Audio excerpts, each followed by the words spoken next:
Hi, I'm Hannah Richell, author of Secrets of the Tides, and I'm going to read you a short section from my novel. Dora runs down the oak-panelled hallway and bursts through the front door into the blinding afternoon sunshine. She doesn't know where she's going. All she knows is that she has to escape the house and somehow banish the image replaying over and over in her mind of her mother's face, tight and pale, turning away from her, and the news of her pregnancy. At that moment, Dora can't stand to be under the same roof as Helen. She's oblivious to her surroundings as she half runs, half walks down through the gardens and across the fruit orchard before joining up with the muddy walking track heading out towards the cliffs.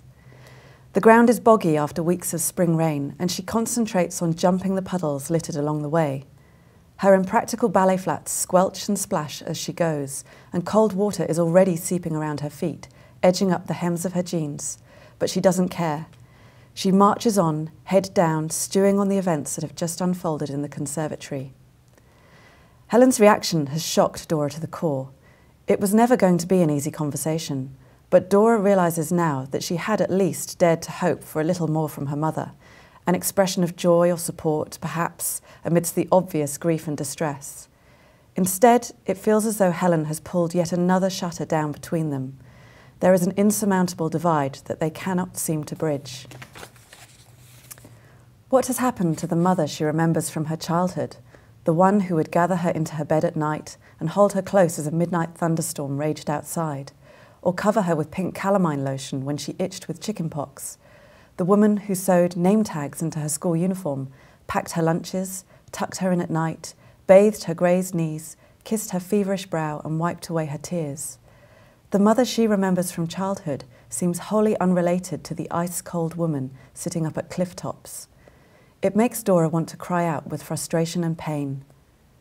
She reaches the trail's end. The hawthorn hedgerows on either side peter out, and Dora finds herself standing on the cliffs overlooking Lime Bay. She has, she realises, unconsciously returned to the well-trodden walking tracks of her childhood.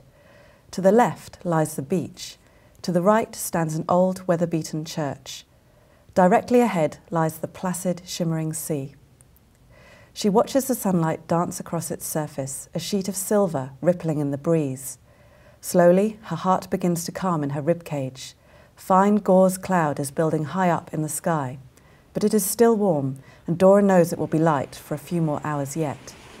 In for a penny, in for a pound, she thinks, and with a grim smile, she turns right and heads for the church.